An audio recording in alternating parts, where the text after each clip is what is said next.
Es un honor para mí tener el privilegio de presentarles a una de las voces más destacadas de la literatura contemporánea actual en lengua española, la escritora Luz Gabás, a quien agradecemos enormemente el que esté aquí esta tarde.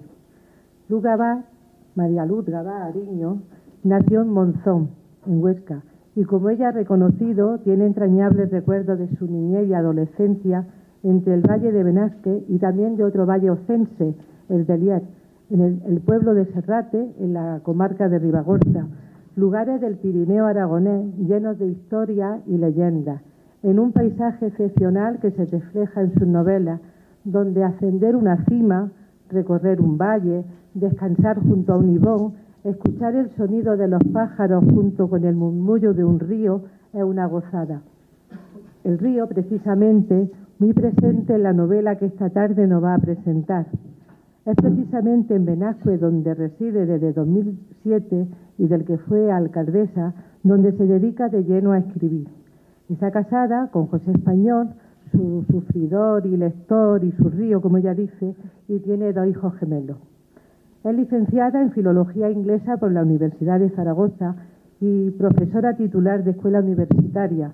Compaginó durante años la labor docente de la traducción con la publicación de artículos en prensa, la investigación en literatura y lingüística y participando en proyectos culturales y de cine independiente. De ahí que en muchas ocasiones su descripción te haga recordar una secuencia cinematográfica. Luz es una autora cuya pluma ha cautivado a lectores de todo el mundo, con su habilidad para tejer historias profundas y emotivas, crear mundos literarios ricos en detalles, personajes que cobran vida en las páginas y tramas que atrapan desde la primera palabra. Su estilo literario es un fiel reflejo de su amor por la naturaleza, la pasión por la vida rural y la maestría en la creación de personajes. Su primera novela, Palmeras en la nieve, que muchos conocerán, publicada en 2012, fue un auténtico fenómeno literario que ha llegado a millones de lectores en todo el mundo, ya que fue traducida a distintos idiomas. Esta novela histórica transporta a los lectores a la exótica isla de Fernando Poo, en la actual Guinea Ecuatorial, y explora temas de amor, familia y el peso de la historia a través de una prosa lírica y evocadora.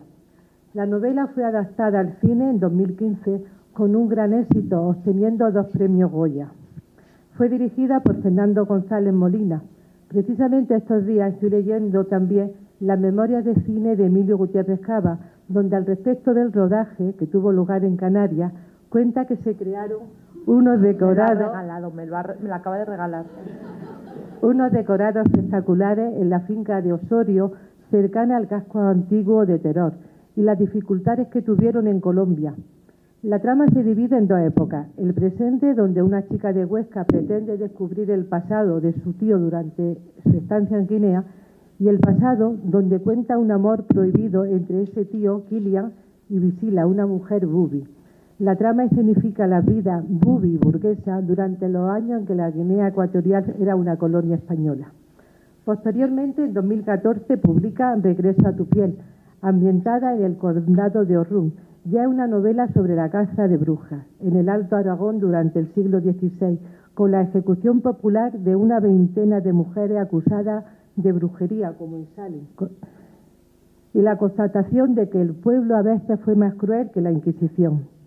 La vida, la muerte, el miedo, el odio y la venganza arman esa novela que arranca en 1592.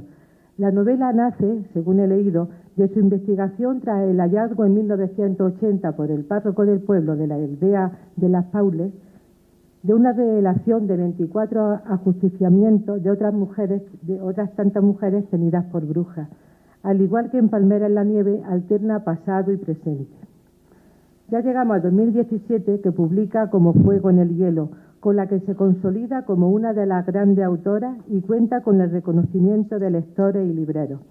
Elabora una bella historia de amor, honor y superación, ambientada en las indomables montañas que separan Francia y España a mediados del siglo XIX entre las guerras carlistas y las revoluciones. Ahora ya, la siguiente novela, no me corresponde a mí en absoluto hablar de hoy, porque ya sería un acto suicida hablar de lejos de Luisiana estando aquí ella. Pero sí puedo señalar que en ella se pone de manifiesto su profundo amor por la naturaleza, una pasión que se refleja también en sus otras novelas, como he dicho anteriormente. Sus descripciones vividas de los paisajes y la riqueza de la flora y fauna que pueblan su historia sumergen al lector en un mundo de sensaciones y emociones únicas. Esta conexión con la naturaleza no solo enriquece su narrativa, sino que también resalta su compromiso con la preservación del medio ambiente. En esta novela, Luz Gabal nos lleva en un viaje emocional a través de los distintos personajes y explora temas universales como el amor, la amistad y la lucha por la supervivencia. Su capacidad para analizar la conducción humana y la naturaleza nos recuerda la importancia de la literatura como una ventana para la comprensión y la empatía. Parafraseando a Jorge Manrique en su inmortal copla, nuestras vidas son los ríos que van a dar a la mar, que es el morir. La novela de Luz Gabal es también un inmenso río al que alimenta muchos afluentes, muchas historias hasta llegar a ese fin, a ese último capítulo. En resumen, Luz Gabal es una escritora de renombre cuya obra enriquece la literatura contemporánea. Invito a todos ustedes a sumergirse en su obra y a disfrutar de la magia que solo una autora de su calibre puede crear, y a la que agradezco nuevamente, en nombre del Ateneo de Baeza, el estar aquí con nosotros.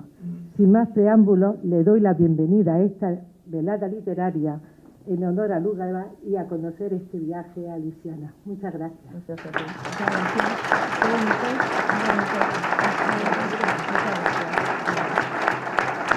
Pero tú también hablarás, ¿no? Tú también hablarás. Antonio, ¿quieres hablar tú ya o no? ¿Tú hablas después? ¿Hablo yo primero? ¿Me dejas el micro? ¿En qué quedamos? ¿Hablo yo? Sí. Bueno, buenas tardes. No, es que hemos dicho cuando nos hemos sentado que nos lo íbamos a pasar bien. O sea, he venido a hablar de mi libro, pero hasta cierto punto. Es decir, el libro ya vuela, ya lo conocéis, entonces surgirán cosas, parte del libro y parte, bueno, lo que se le ocurra tanto a Antonio como a Filo. Por supuesto, tengo que empezar con agradecimientos rápidamente a Filo por la invitación, a Antonio por la compañía hoy. Por parte del Ayuntamiento, al alcalde Pedro Cabrera, también, aunque no esté aquí ahora el concejal de Cultura, Ignacio Montoro, porque esta mañana la recepción ha sido muy linda en el Ayuntamiento de Baeza y, al fin y al cabo, el Ayuntamiento representa a todos los vecinos, o sea que me doy por muy bien recibida en Baeza. Gracias a la delegada de Asuntos Sociales, Igualdad, donde te tengo aquí, a Ángela Hidalgo, a Ángeles Isaac, la coordinadora del Distrito Andaluz de la Mujer, por acompañarme, porque estáis todos muy ocupados, los que tenéis cargos públicos, me consta que tenéis muchas cosas, entonces que estéis aquí sonriendo es que os apetecía venir, lo cual ya marca el buen tono de la tarde. Y quiero también dar las gracias al guía que he tenido esta tarde, Guillermo Ortiz. Esto supongo que habrá sido idea vuestra, Antonio y Filo, habrá sido vuestra idea de ponerme un guía esta tarde, un guía. Nunca he tenido un guía particular toda una tarde. Para mí, un guía en una ciudad como Baeza. He disfrutado muchísimo, he tomado muchas notas. Me han preguntado los periodistas si había encontrado inspiración. Digo, ¿cómo no voy a encontrar inspiración? Si digo que no encuentro inspiración en Baeza, el problema lo tengo yo. O sea, claro que sí, claro que sí. Y también he dicho a los medios que si hay algo que me gusta es ver cómo los lugares pequeños siempre han sido botones de muestra de lo que ha sucedido a lo largo de la historia. Somos el micro de lo macro. Y al fin y al cabo es lo que yo hago con mis novelas. Me fijo en lo que sucede en mi entorno y resulta que eso es un ejemplo de lo que sucede en un entorno más grande. Hasta en una novela como Lejos de Luisiana, cuando yo me documentaba para preparar el texto, pues me encontraba situaciones como, y pongo 2, 3 ejemplos. Yo vivo en los Pirineos, pero en los Pirineos es en los Pirineos. Donde está la Neto, ahí vivo yo. Entonces, justo detrás tengo Francia, pero si vamos andando a Francia, se puede ir andando. No, yo cojo el coche y doy la vuelta, yo no voy andando, pero la gente puede ir andando si quiere de excursión. Pues justo al otro lado hay un pueblo que se llama Bedús, y de Bedús partió un soldado francés, pues en 1750 y poco, y fue a Luisiana, como tantos otros militares franceses. Bueno, pues este señor, lo que les pasaba cuando no había guerras, pues para no perder el tiempo los militares se metían en negocios. Entonces se meten en el negocio de las pieles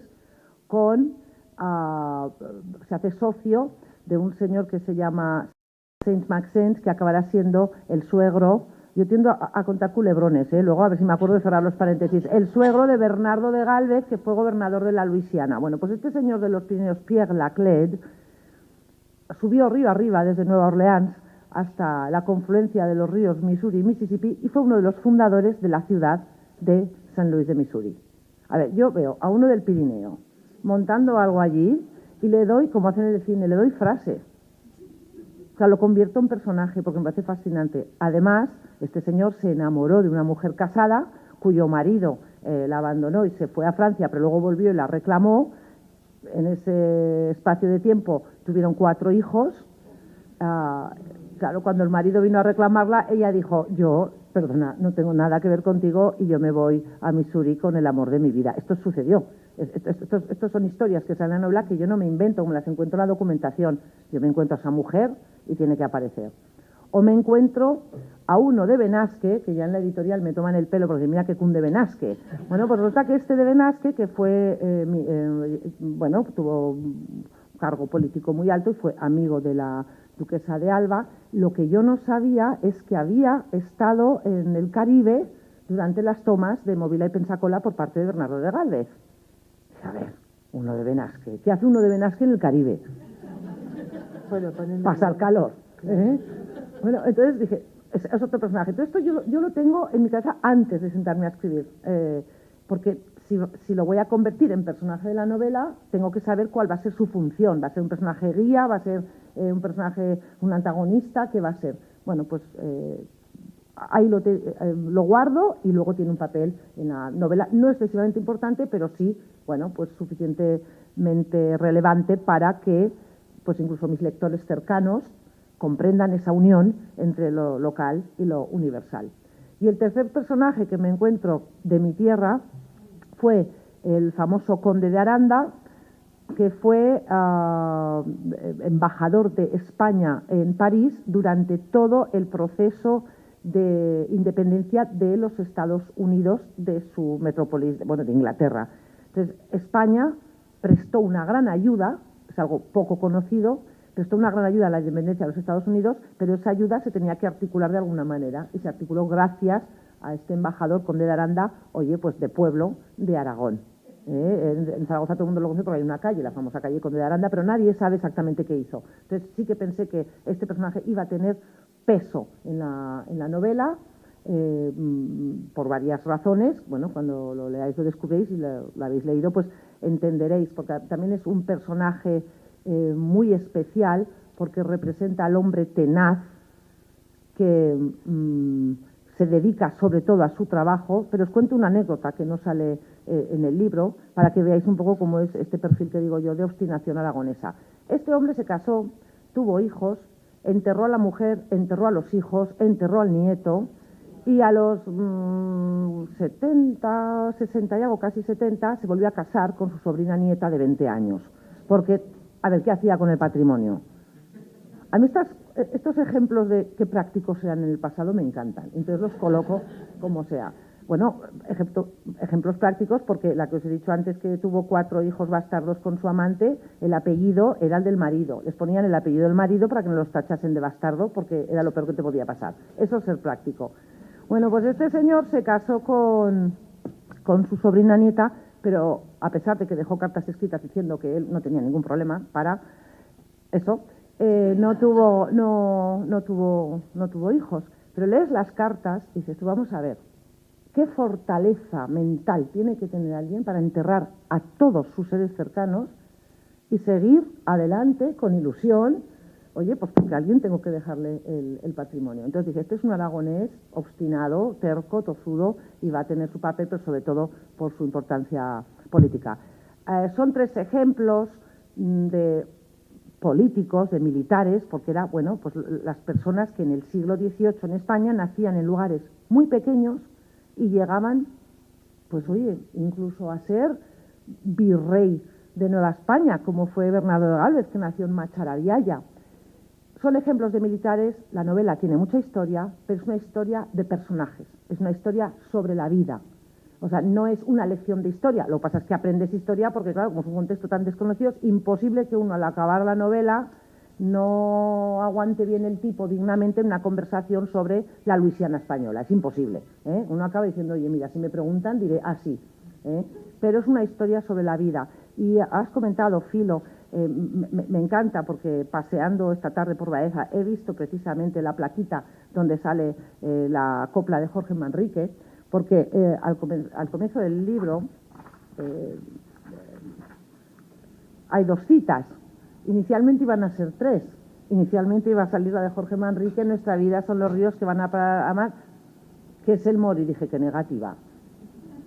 Dije, no puedo poner esa cita, porque quería que mi novela, a pesar de la época dura, difícil, tremenda que representa, que son los 40 años de presencia española en el corazón de Estados Unidos, fuera una novela, al fin y al cabo, luminosa. Y por eso no sale la cita que acabas de leer aquí. Ya sé que es una cita muy manida, muy conocida, pero le va a la novela. Cuando la leí, digo, hay que meterla. Es que hay que meterla, pues que la metí y la saqué, pero realmente de eso va la novela y tenía presente esa frase en mi mente cuando escribía la novela, aunque luego elegí una de Germán Hesse, que no tiene nada que ver, pero sí que tiene que ver, porque habla del río como la vida, y habla también, hace una alusión a esa escena de Siddhartha, del barquero, de este joven que inicia su viaje vital y, bueno, no acaba de encontrar su camino, que es lo que le pasa a Siddhartha, y es lo que yo tenía en mente cuando escribía sobre los 2 personajes principales, que son Suzette, una francesa, e Iscate, un latinoamericano que les cuesta encontrar su camino, bueno, pues como a todo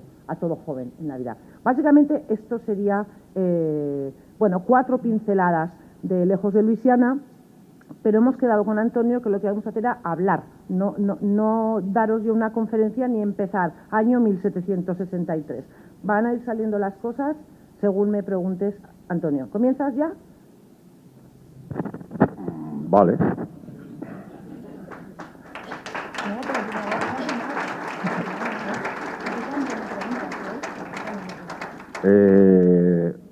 Habíamos conveniado antes de venir que esto fuera una cosa fresca y divertida, donde todo el mundo pues pregunte sus cuitas sobre la autora, sobre los libros, sobre la literatura en general, etcétera, etcétera. Entonces, lo que no tiene sentido es que seamos, o Filo o yo, los que estemos aquí bombardeando a preguntas, porque seguro que todo el mundo se pregunta, como me pregunto yo, ¿qué te hace un día que estabas cómodamente, digo yo, explicando inglés técnico a los ingenieros o similares, dejarlo todo y bueno, empezar a marcar un estilo de literatura con Palmeras en la nieve, un gran éxito, y sobre todo, yo siempre me he preguntado de un escritor con el mogollón de ideas que le tienen que fluir por la cabeza, que dice, escucha, voy a escribir Lejos de Luisiana, o voy a escribir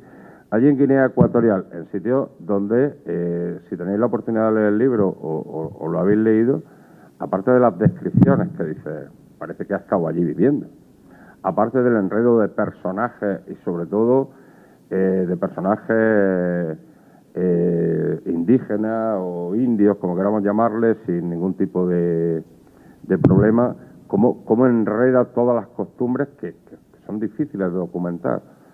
Y al final genera un libro que a mí me pareció sinceramente, y no es por hacerle la pelota porque no es el caso, maravilloso, pero ¿cómo decide uno un día, no, yo voy a ser escritora?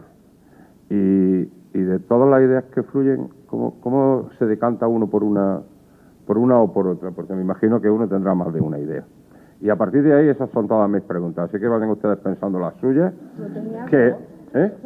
no tengo más, pero yo no te quiero preguntar solo. Bueno, pues va saliendo, irá surgiendo. Bueno, te has ido hasta Palmeras en la nieve, está bien. Todas mis novelas tienen alguna conexión emocional conmigo, o al revés, yo tengo una conexión emocional con el tema. Yo no voy buscando, a ver, qué lugar colonial ha quedado sin ser novelado para que se me ocurra a mí algo. No, es al revés. Yo escribo una novela que surge de un pálpito. Filo ha comentado que el resumen de lo que ha dicho es que ella percibe en los textos vinculación con la naturaleza, pasión con el mundo rural, el peso de la historia. Estos son tres 3 elementos esenciales de mi percepción del mundo que van a salir en mis novelas de una manera u otra. En el caso de Palmeras en la nieve fue el hecho de que mi padre y mi abuelo formarán parte de la experiencia colonial en Guinea. Entonces yo quiero saber cómo es el pasado inmediato. En el caso de Regreso a tu piel, yo quiero saber qué sucedió en mi contexto, cómo es posible que hablemos de las brujas de Salem de Massachusetts, que conozcamos casos de brujería, hablemos de Zugarramurdi, pero no del caso de las Paules, que fue cruel. ¿Cómo es posible que fueran los ayuntamientos de los pueblos los que ejecutaran a las mujeres? Esa es mi labor histórica, pero es mi labor de conocer el terreno en el que vivo. En el caso de Como fuego en el hielo, el Pirineo es zona de paso para todos aquellos extranjeros que quieren conocer el sur de España. Por eso entraban, querían conocer el sur, querían conocer también las ruinas, era un momento muy romántico, el siglo XIX, las ruinas de la guerra de la independencia de los españoles contra los franceses. Bueno, hay muchos libros de viajeros, pero yo quería escribir una novela muy romántica, pero con el significado de lo romántico como actitud de espíritu. Somos herederos del romanticismo, donde surge esa pasión desatada como individuos y como sociedad. El siglo XIX es un siglo de conflictos, de gobiernos inestables, de políticos que duran en su cargo un mes y medio, de revoluciones. Bueno, es un siglo fabuloso. Yo creo que en el instituto no lo estudié, nunca llegábamos al siglo XIX, nos quedamos en el principio, y quería conocerlo, pero conocerlo a través de un territorio tan romántico como la alta montaña. El latido de la tierra es una novela que es una reflexión sobre lo rural, sobre la pérdida de lo que esta generación hemos vivido, es decir, nuestros padres vivieron en un entorno rural, se fueron, unos, otros no, y nosotros somos hijos de esa generación rural que, bueno, pues ya nos hemos enfrentado al mundo moderno. Entonces esa huella de lo rural en nosotros, una reflexión sobre la nostalgia, sobre el arraigo, eso es el latido de la tierra. Y Luisiana no es de repente me levanto y digo quiero escribir sobre el Mississippi, no, yo viví en Estados Unidos, conocía la historia y la literatura estadounidense. Recuerdo de joven pensar en qué poco sabemos sobre los nativos americanos, sabemos las películas que hemos visto del oeste, con esa división entre nativos y estadounidenses, como si no tuviesen relación entre ellos, como si hubiesen crecido en dos mundos diferentes. Tenía la imagen de el río, vivo en un entorno, como has comentado, filo de agua, de ríos, de naturaleza. ¿Cuántas veces en los lugares turísticos hemos dicho nos sentimos como indios en la reserva? ¿No? Cuando es una frase que se dice cuando vemos que nuestro mundo se acaba, cuando nuestro mundo tradicional se acaba frente a los que vienen de fuera a cambiar nuestras costumbres. Y esto los sitios turísticos lo conocemos bien. Entonces, con esa imagen del nativo que se enfrenta a la modernidad, que se enfrenta al otro que viene de fuera, con lo que yo conocía de Estados Unidos, con esa imagen del río como símbolo de la vida, pues empecé a tirar de un hilo. Y el hilo era que me habían solicitado un relato sobre el papel de España en la independencia de los Estados Unidos. Entonces, claro, yo estudiaba y leía y decía, bueno, yo aún sé algo por la relación que he tenido con Estados Unidos, pero es que nadie sabemos nada de este periodo. Es más, tú dices a la gente, y hacía pruebas, ¿tú qué sabes de Nueva Orleans? Francesa. Digo, vamos a ver, Nueva Orleans fue fundada en 1718 y pasó a ser española en 1763 y fue española hasta 1803, 40 años, 40 y poco, porque no ha quedado en el imaginario colectivo que también fue española, porque hablamos del periodo colonial francés y luego ya pasamos directamente a John Wayne, a las películas, quiero decir. ¿Por qué no está ese espacio español desarrollado? Así surgió, lejos de Luisiana, pero en realidad trata de temas muy cercanos a mí. Relaciones familiares, relaciones de amor, diferentes formas de enfrentarte a la vida, la parte racional, que sería la hermana, el padre de Suzette, que son los que pertenecen al siglo XVIII, racionales, ilustrados, frente a Suzette, que es como una prerromántica, va a cambiar el siglo. O sea, todas esas obsesiones que a mí me interesan salen. La relación con la naturaleza. ¿Quién podía tener una mejor relación con la naturaleza que los nativos americanos? Nadie.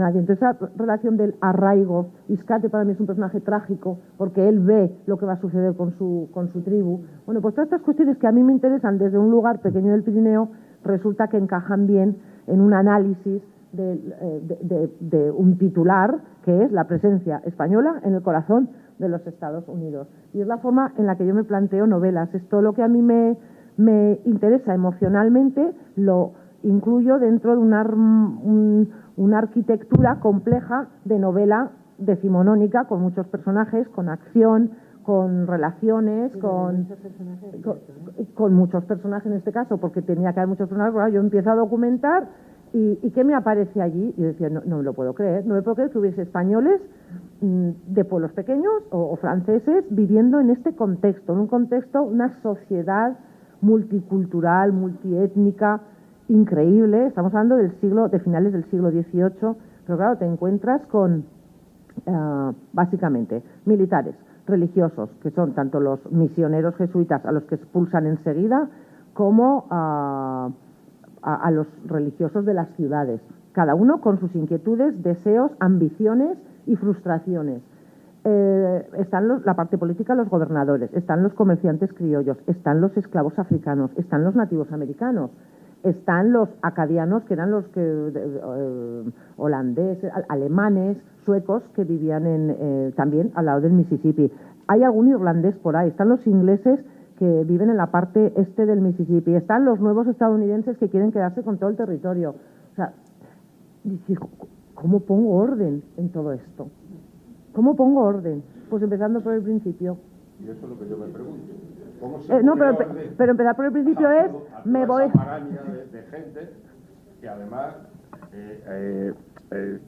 en otras novelas la acción está muy centrada en un hecho y en un contexto histórico y en un contexto geográfico.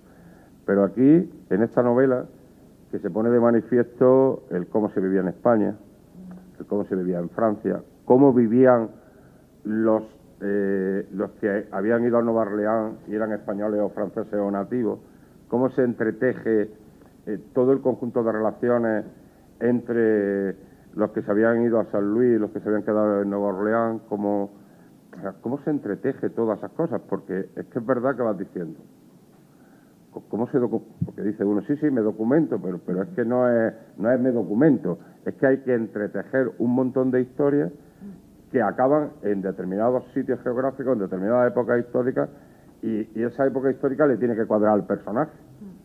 Entonces, yo eso sí que lo veo altamente complejo, sinceramente. Lo fue.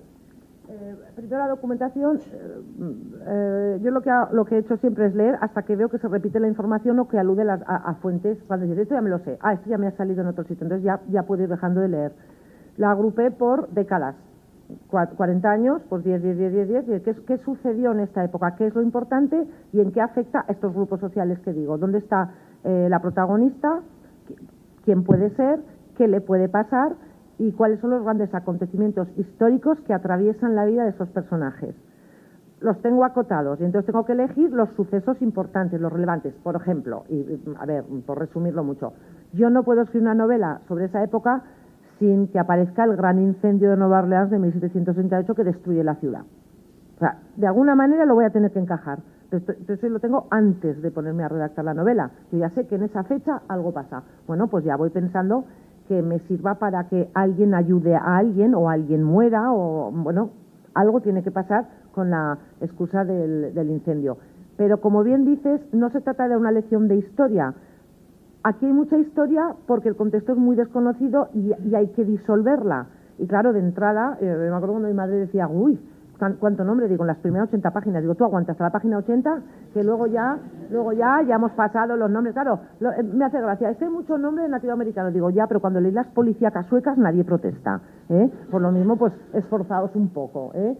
Estos son las 80 primeras páginas. Pero luego, al fin y al cabo, ya sabes quién es quién en cada familia y ya la novela va fluyendo. Cuando digo documentarme, pues me fui al principio. Es el siglo XVI. Es decir, si yo hablo de Luisiana en el 18, tengo que saber cómo empezó todo. ¿Para qué? Para entender cómo era la sociedad criolla francesa que se cabrea cuando llegan los españoles y no quiere saber nada de los españoles, ¿no? Entonces me voy y digo, vale, pues sí, que llegaron por aquí algunos, Hernando de Soto y tal. Luego no les interesó Luisiana y aprovecharon, llegaron los franceses y ellos fueron los que tomaron el territorio para Francia. Por eso fue francesa, porque fueron bueno, no sé si más hábiles o no, porque claro, se dieron cuenta que Luisiana era un terreno muy grande, territorio muy extenso, en el que se gastaba muchísimo dinero en gasto militar, gasto de colonización, y no había grandes minas de plata ni sacaban las riquezas que sacaban los españoles en Hispanoamérica. Bueno, entonces tampoco fue un gran negocio para los franceses y por eso no les importó regalársela, así tal cual, regalársela a España en 1763 a cambio de, pues de la ayuda de España en la Guerra de los 7 Años y el hecho de que España perdió Florida por ayudar a Francia que perdió la guerra. Esto un poco por ponerse en situación. Yo tengo que entender todo eso para describir a alguien tan sencillo como el padre de la protagonista. El padre de la protagonista, que es un militar comerciante, pues un hombre práctico y que se enfrenta a los demás criollos franceses que detestan a los españoles. Si tú vas a buscar en redes la rebelión de los criollos, solo sale esta pincelada. Pero claro, yo soy curiosona y me preguntaba, o sea, los criollos se enfadaron, se levantaron en armas, echaron al primer gobernador español, y ya está. Digo, a ver, era una población pequeña, habría familias que se dejarían de hablar, como hemos visto que ha sucedido en algún lugar de España en algún momento tenso, no tan lejano en el tiempo. Se han dejado de hablar, porque tú opinas de una manera y yo opino de otra. Pues ahí pasó lo mismo. No solo me pareció muy interesante reflejar eso, la llegada, sino cómo se pacificó esta rebelión. Pues se pacificó de una manera cruel.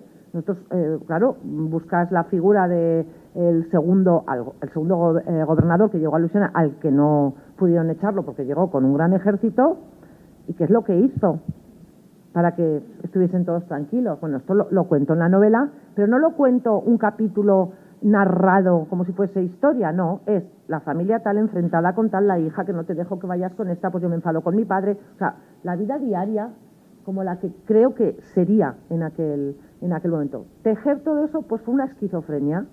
Es la novela que más me ha costado técnicamente, porque sinceramente me hubiese gustado, pues no sé, yo no sé si hay otros escritores tipo Ken Follett, no lo sé, que tengan a 10 o 12 personas trabajando para ello, pero yo tenía una mesa grande con carpetas, diferentes temas y personajes. Y fechas, muchas fechas y selección de momentos interesantes. Este es un momento interesante, el papel de España en la independencia de Estados Unidos es otro momento interesante. Es interesante cuando Gálvez toma Movila y Pensacola, pero no lo pongo porque me parece que este personaje tenga que salir. Claro que tiene que salir, pero es que resulta que es el jefe del marido de la protagonista. Entonces ya me sirve para moverlo de aquí para allá y para crear situaciones de peligro. Ay, ¿se morirá? ¿No se morirá? Unos quieren que se muera, otros no quieren que se muera. Claro, eso es lo que hacemos los lectores. Y me parece muy interesante la parte nativoamericana, poner orden, saber quiénes iban, qué tribus iban con los franceses, qué tribus iban con los ingleses, las tribus que iban con los franceses van con los españoles, pero claro, para eso tienes que poner orden. Y es que se me olvida a mí también, o sea, tengo que llevar chuletas a todos los lados. Los Mohawk iban con los ingleses, por cierto. Hemos hablado al mediodía con quiénes iban los Mohawk. Todos hemos oído hablar de los nativos americanos. Conocemos todas las más tribus. Venga, 1, 2, 3. Responde otra vez. Nombres de tribus. Los apaches no eran una tribu, los apaches eran todas las tribus del medio hacia el Pacífico. O sea, los apaches eran muchas tribus. Los Sioux, los Arapahoe, que nos encantaba el nombre, Arapahoe, decía un Arapahoe, sí. Claro, pero yo recuerdo que estuve como 2 meses leyendo para decir, a ver, para entender las tribus, pues las del Illinois, porque además se agrupaban.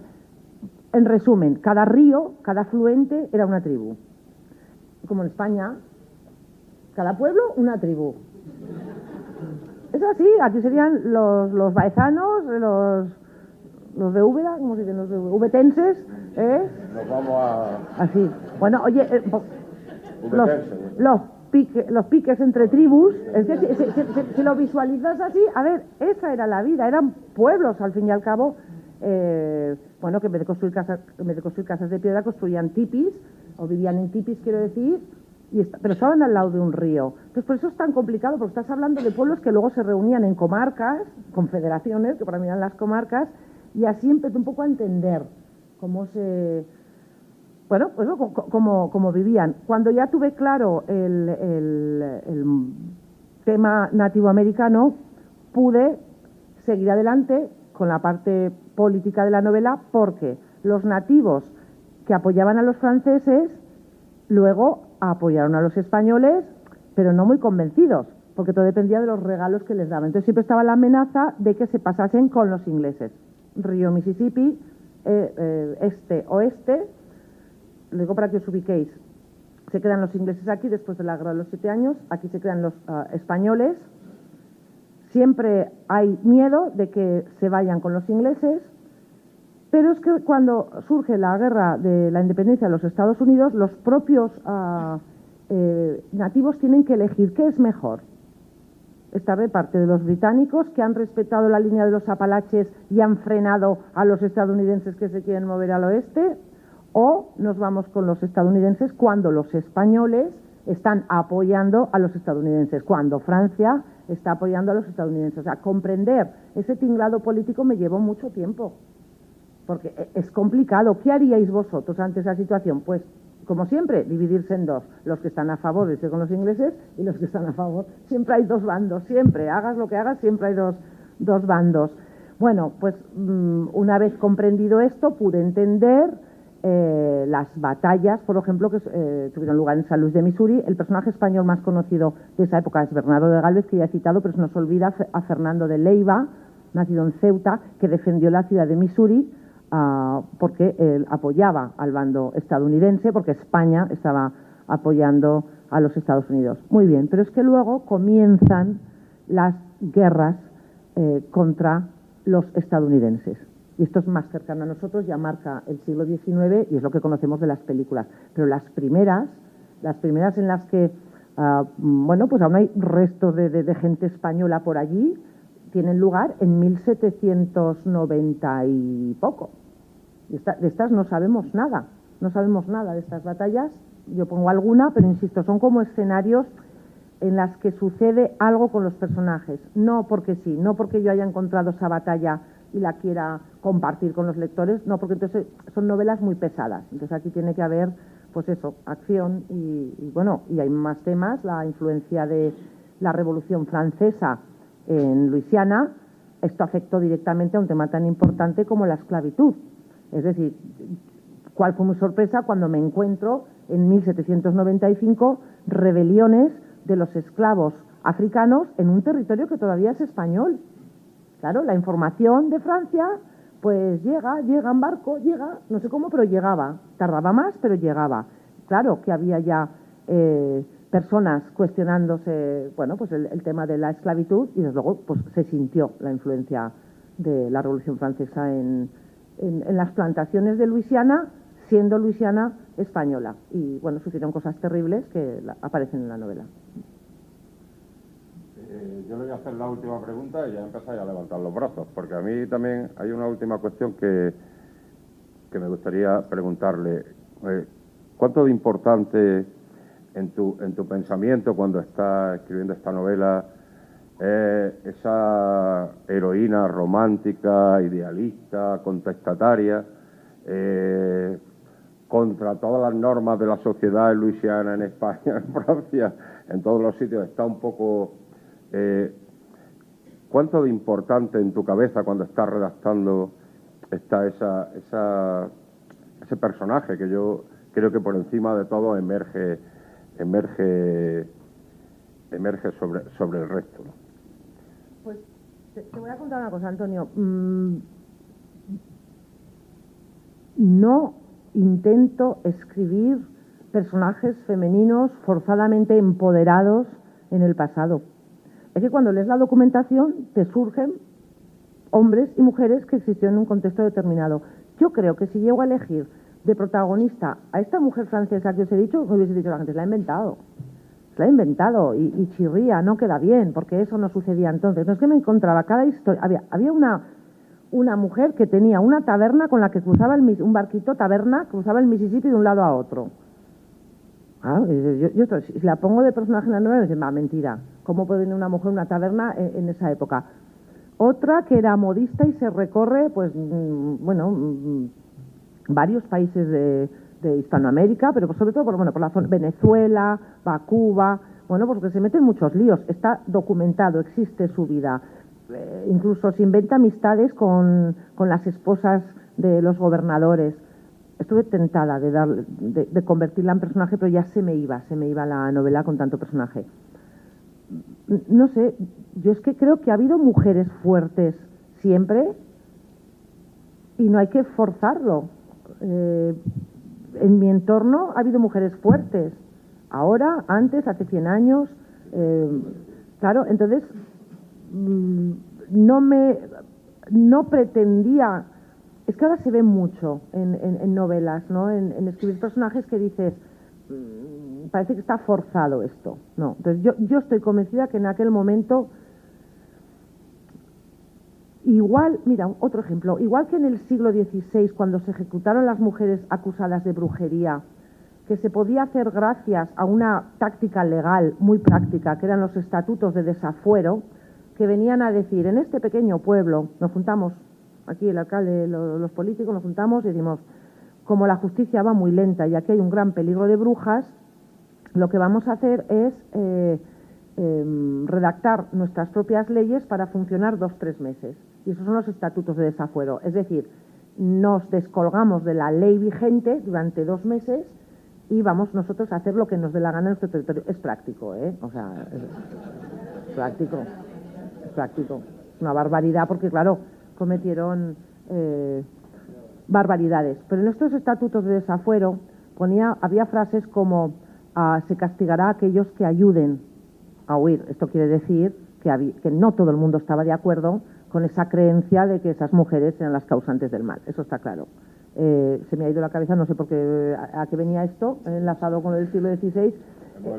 Hemos enlazado de las efectivamente mujeres que en esos años destacaron sobre todo. Sí, pero pero ya encontraré, ya volveré a coger el hilo. Sí, ya lo he cogido. Pues que de igual manera que siempre ha habido personas en contra de lo negativo que estaba sucediendo en una época, yo estoy convencida que en aquella época, por lo que he leído, había gente que cuestionaba el tema de la esclavitud. Entonces, Misusset tenía que ser precisamente un personaje femenino un poco atractivo y un poco más cercano a nosotros. Yo no podía que mi personaje defendiera la esclavitud, por lo menos la tenía que cuestionar. Yo no digo que liberara a todos sus esclavos, porque sería inverosímil. Claro, es que esa es otra. Cuando estás redactando una novela, que estás ahí siempre, una cosa es la veracidad de los hechos y otra cosa es la verosimilitud, que ese es el pacto que establecemos los escritores con los lectores para ver cuánto estamos dispuestos a creernos. Entonces yo pensé, bueno, Misusset es un personaje prerromántico, es verosímil que vaya a la subasta de esclavos con su padre y que no disfrute. Habría quien disfrutaría y diría, mira qué buena pieza me he llevado, pero habría gente a la que le molestaría ya en esa época, porque estamos muy cerca de la Revolución Francesa, que cambia el orden mundial, que habla de los derechos de los hombres, que también consigue que se termine con la esclavitud en Francia, aunque luego Napoleón la vuelve a consentir, a instaurar legalmente, digamos, pero ya hay gente pidiendo la libertad. Entonces era perfectamente verosímil que Misusset fuese, lo que decimos ahora, tan adelantada.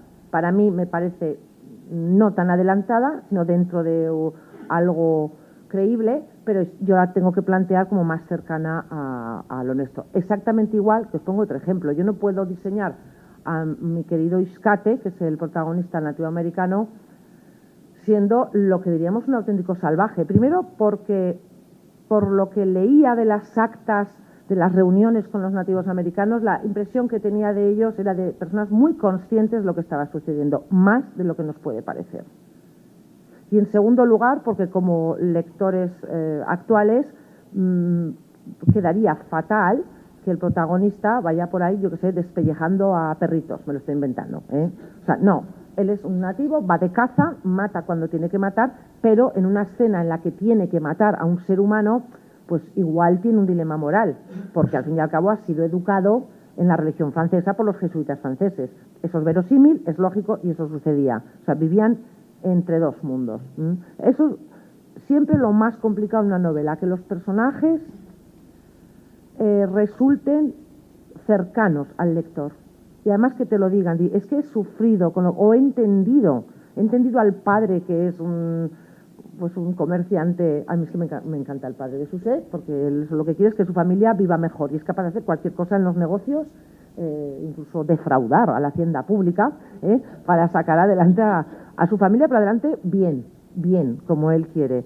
Es un personaje que me gustó mucho desarrollar. Me inspiré en el suegro de Bernardo de Galvez, en Gilberto Antonio Antoine de Saint-Maxence, y claro, yo leía su biografía, que solo existe un librito de los años 50, 30, 40 páginas, y la verdad es que qué personaje, tendría su propia novela. Pero bueno, yo soy más de crear personajes inspirados en otros y mantenerlos reales como reales. Y en la novela lo que hago es, todos aquellos que tienen un cargo político, militar, religioso, su nombre, real, tal como aparece en los archivos y en la documentación. Y aquellos que, para que me entendáis, tienen relaciones carnales, me los invento. Esto es un criterio que empleo. Y así soy libre para inventarme los amoríos. Me cuesta mucho coger personajes históricos y meterlos pues, en situaciones cotidianas. Es como, no me sale. Prefiero que ellos sigan siendo el gobernador, la virreina, pero y luego los otros ya hago yo lo que quiero con ellos. Vamos a dejar que pregunten también, ¿no? A ver, aquí está mi amiga del Club de Lectura, Baizalé, que son unas lectoras entusiastas y que se lo han leído y seguro que tienen alguna pregunta o alguna curiosidad.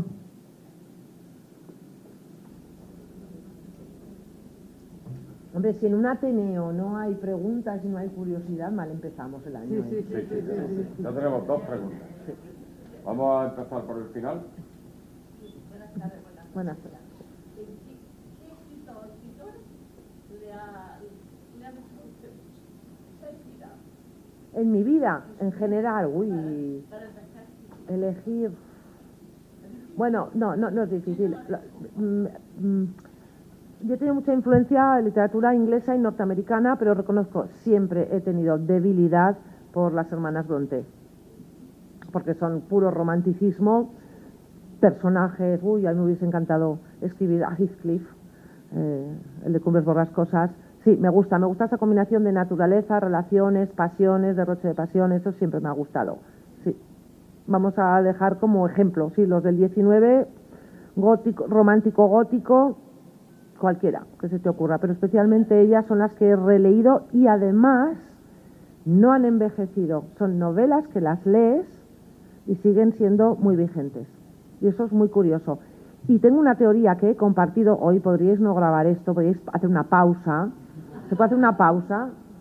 Y me meto en el barro, bueno, es igual. Tengo una teoría que he comentado con otros escritores, que yo creo que estas novelas del 19 han envejecido mejor las escritas por mujeres que las escritas por hombres.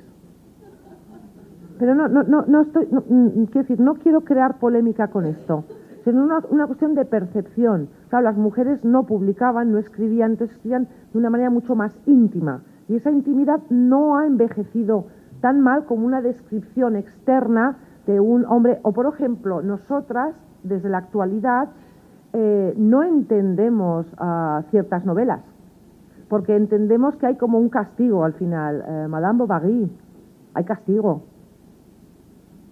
Ana Karenina, hay castigo. Y sin embargo, en las novelas escritas por mujeres, esa percepción del castigo no existe. Yo te digo, esto es algo que he comentado con otras escritoras y escritores y algo hay. Buenas noches. Quería preguntarle si ha pensado ya de qué va a tratar su próxima novela. Claro, sí. Es que es algo que se lleva dentro, estás todo el día pensando, sí. Estoy trabajando en ella, pero tardará un poquito. Me cuesta tejerlas, sí. Pero no diré de qué va, claro, ni dónde, no. Elena. No, y tiene una explicación. Tengo una familia numerosa, amigos, no hay nada peor que sacar un tema. Pues entonces ya estaría perdida. O sea, cada paso que diera, por cierto, he visto, he leído, no, es mejor que mantener a la familia al margen del trabajo literario. Buenas noches.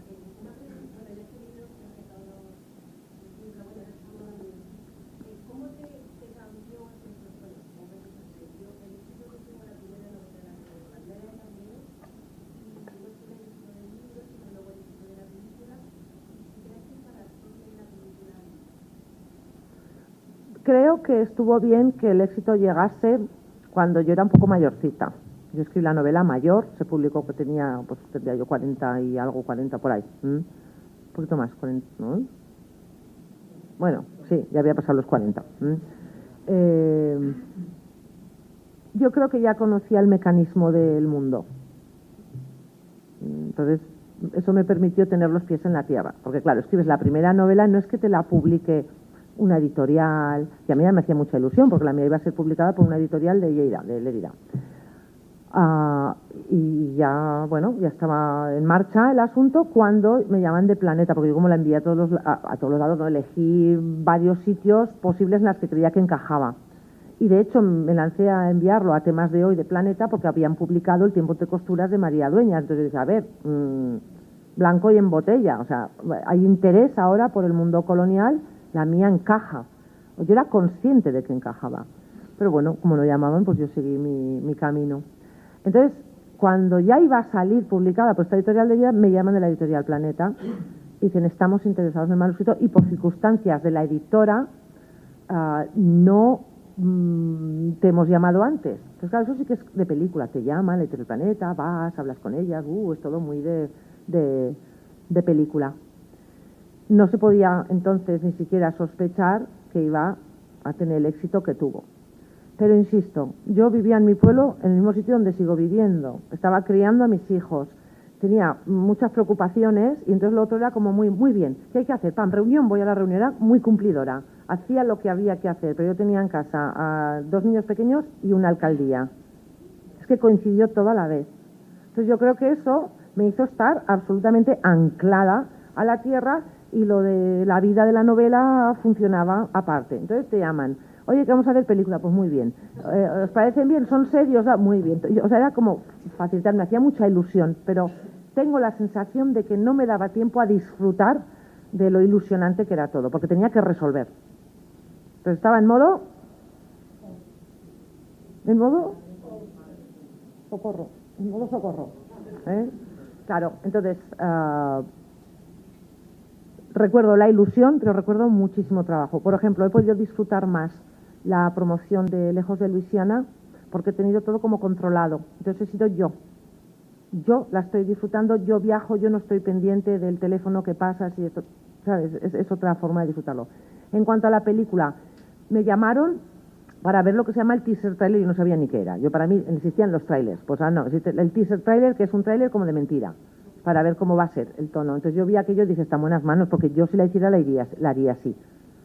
Entonces ya está. El cine es un mundo aparte, ellos hacen sus películas, ellos eligen sus actores muy acertados, creo yo, porque, bueno, se demostró que la gente joven quiso ir al cine. Entonces, yo salí contenta de la película, a mí me encantó que la gente joven fuera al cine. ¿Por qué fueron al cine? Vete tú a saber, igual solo querían ver a Mario Casas. ¿Tú te crees que querían...? Es que, a ver, seamos realistas, es que van a ver la gran obra de Luz Gabas, Tururú. O sea, una chavala de 17 años entonces iba a ver a Mario Casas, ¿vale? Esto es así. Pero aprendieron sobre Guinea.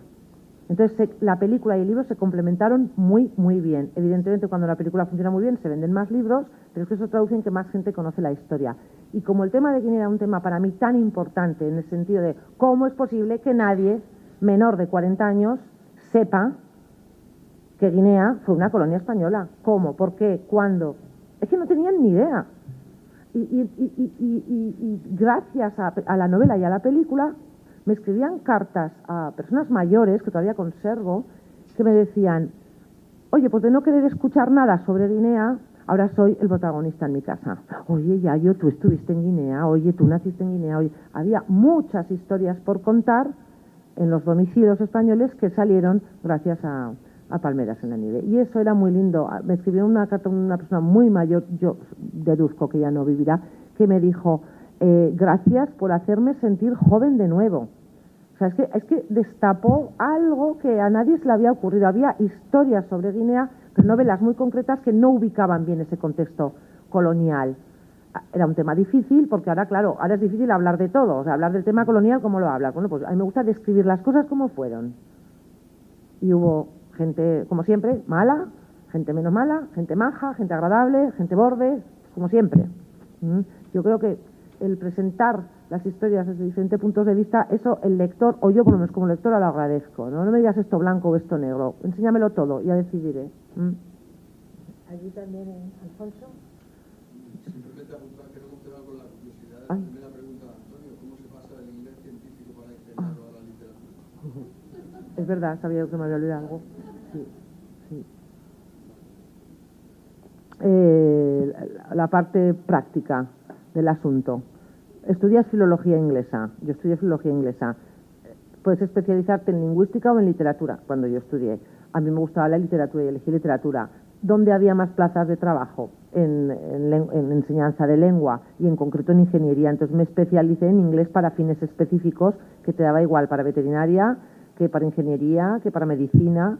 Y bueno, pues a eso me dedicaba. Sí, entonces te puedo desmontar una lavadora en inglés perfectamente. Sí, las herramientas, o sea, yo veo una caja de herramientas, las pienso en castellano, en la lengua de mi valle, porque hay palabras que ya se están perdiendo, y hasta en inglés digo, mira, esto se dice así. Me hace gracia, esa información inútil, no me servía para nada, pero bueno, en su momento No, ahí enseñábamos también, pues por ejemplo, cómo redactar artículos de investigación. O sea, según el nivel de los estudiantes en ingeniería, pues eso, hay que enseñarles una introducción, método, resultado, discusión, todo esto que hacen en inglés. Bueno, pues era una asignatura muy práctica, pero mi corazón estaba en la lectura y escritura, desde niña. Entonces, yo siempre me he visualizado como Mary Jo de Mujercitas, es así. O sea, me dicen, yo era ella. Un poco Tarzana también, es una mezcla entre ambos, pero sí, siempre que he visto la película digo, si es que Blanco y en botella de verdad, es que era ella. El pueblo, el fuego, la música del piano, las hermanas, tengo todo hermanas, mi mundo es muy femenino, muy de mujeres, libros, leer, soñar, escribir, periodismo o algo relacionado con la carrera de escribir. Lo que pasa es que me costó mucho buscarme la vida y luego poder dedicarme, y me arriesgué. Yo reconozco que me arriesgué porque saqué la plaza de la oposición en la universidad y luego la dejé. Dije, oye, yo tengo que intentarlo. Y lo intenté. Carmen. Bendito intento. Es un riesgo. Quería preguntarle cómo le ha cambiado el proceso de escritura de esta novela, cómo ha cambiado a la escritora desde antes de escribirla a posteriormente haberse sometida a ese proceso. Y por otra parte, ya que tenemos la ocasión, y sobre la novela histórica, ¿qué opinas sobre la novela histórica que abunda en la literatura en español? Y ¿cómo concibe la novela histórica de calidad? Bueno. Me ha cambiado. Lejos de Luisiana me ha cambiado en una dirección. Objetivo cumplido, es decir, he sabido escribir un novelón de estas características. Otra cosa es que quiera volver a escribir otro, porque me ha dejado agotar. O sea, igual no es necesario complicarse tanto la vida. De hecho, cuando lees estas novelas históricas, bueno, excepto, yo diría, Posteguillo, chicos, la complican también la vida, escribiendo novelas con mucho personaje, mucho contenido, o sea, que van más allá de, que te explican muy bien el contexto, te refrescan la historia. Son novelas complejas. En cuanto a la novela histórica, bueno, yo creo que es lógico que ahora estemos viviendo un momento glorioso en la novela histórica en España, porque ya tocaba. No es nueva, desde el siglo XIX ha sido el género favorito, fue el género favorito de los románticos, por muchas razones. Todos sabemos que Walter Scott, digamos, fundó la novela histórica, pero claro, la novela histórica es una herramienta muy útil para visitar el pasado, en el sentido de evasión, lo visito y me evado del mundo en el que estoy viviendo, pero también visito el pasado para establecer un diálogo con el presente. Para mí esa es la buena novela histórica. Cuando tú lees una novela histórica, sea Roma, sea Grecia, sea Edad Media, y a la vez estás pensando, mira, esto les pasó ya, no somos tan originales, esto me recuerda a, porque el autor intencionalmente ha establecido ese diálogo, esa es una buena novela histórica. Además, no se le debe apoderar la información. Entonces, ahora ya no se distingue. Antes se hablaba de ficción histórica, novela histórica, fact fiction, que es la que solo hechos. Ahora ya se habla de novela histórica. Lo que intentamos cuando nos juntamos los escritores en los diferentes congresos de novela histórica es incidir en que no se nos apodera la documentación, porque tú estás dando una lección de historia y claro, si hay alguien que sabe mucha historia porque es profesor de historia y elige, lo pongo como ejemplo, una primera persona y empieza yo el rey tal, pam, pam, pam, y va desarrollando todo lo que hizo ese rey, pues me estás dando una lección de historia. Yo prefiero que me crees personajes. Enséñame al rey, al hijo, a la mujer, al criado, créame una novela. En ese sentido creo que hemos mejorado muchísimo en España desde las primeras novelas históricas hasta ahora, mucho. Y que tocaba tener un momento glorioso y que tocaba que hubiese también mujeres escribiendo novela histórica, porque era un territorio también muy de hombres. Bueno, en general la literatura, pero es que hay mujeres escribiendo diferentes géneros. Pero sobre todo que quede claro, que no se apodere la historia, que te dé la sensación que aprendes, pero entretenido, porque hay acción y porque hay desarrollo de personajes. Y en cuanto a nombres de autores y autoras, pues yo creo que los conocéis todos, bueno, los que están ahí. Yo creo que los buenos actualmente en España ahora son sin duda Marcos Chicot, Santiago Posteguillo, por supuesto José Luis Corral ha sido maestro, por supuesto Pollato han sido maestros, ellos han sido pioneros. También López Henares ha sido pionero en cuanto a temas que han sacado, en cuanto al gusto por abrir el baúl y seguir aprendiendo. Han acercado a la historia a la gente joven. Yo conozco jóvenes que han empezado a leer por el Cid, por ejemplo, de Corral, de José Luis Corral. Entonces, claro, es que hay ahora interés por la historia. Bueno, Paloma Sánchez Garnica, ella dice que no escribe novela historia, pero las ambienta muy bien en el contexto. Yo le digo que sí, digo, tú sí que escribes novela histórica. Ella dice que no. No, ella dice que las ambienta en un contexto, pero intencionalmente, porque se asociaba la novela histórica a hablar de reyes, que no es necesario. Se puede escribir una novela histórica sin estar hablando de un rey, eso era antes. Ahora, por eso yo le digo que sí que escribe novela histórica. Sí. No sé si coincide con lo que usted dice. Perdón. Quería saber si tiene alguna rutina de escritura oral. Una cosa es cuando la documentación, que es más caótica, que es leer, puedes leer en el tren, en un hotel, en cualquier sitio, y otra cosa es la redacción. La novela, cuando ya está en tu cabeza, más o menos todo lo que es la arquitectura, ya me siento, entonces es horario de oficina intenso, es decir, por la mañana comer, por la tarde seguir, tienes que escribir de forma continuada para no perder ni el hilo ni el tono. Entonces, por eso cuando nos encerramos, por lo menos para producir el primer manuscrito, luego puedes parar, puedes viajar, pero interesa eso. Y sí, horario de oficina, en el caso de Lejos de Luisiana, han sido 4 años de oposición. Eso ya te lo digo. O sea, descansaba el domingo y mira, por la tarde aún rascaba ratos para documentarme. Ha sido largo. Vamos a hacer entrega. Qué lindo. Estos son recuerdos para toda la vida. Mira, leo. El Ateneo de... Bueno, léemelo tú, que tú me lo das. Sí. El Ateneo de Baeza, Abdul Gabás, en agradecimiento por la presentación de su novela Viaje de Luisiana, ganadora del Premio Planeta 2022. Baeza, 18 de septiembre de 2023.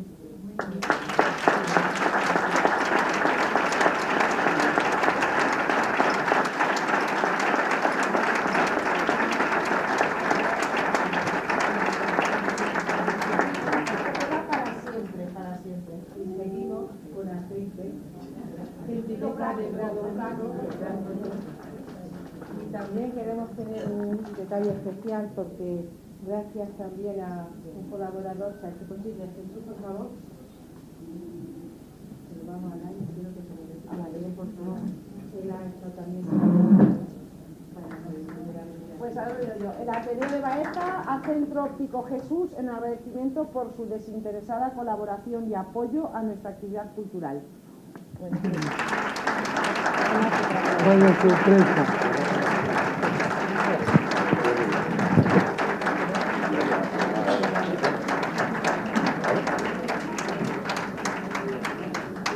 También fundamental. Me Hay gusta que mucho la volver a cultura. agradecer Muchas gracias. a José Ángel Marín, que es el artífice de que él estuviera aquí en Baeza gracias a la económica, y a la anfitriona, la Delegación de Igualdad y la coordinadora provincial, porque nos están dando muchísima suerte cada vez que lo cogemos. Agradecer a todos su asistencia y creo que estarán deseando llevarse el libro, y vamos a pasar también, si somos breves, a tomar una copita porque habrá que cenar también. Vale. Sí, pero yo firmo. Sí, nada rápido.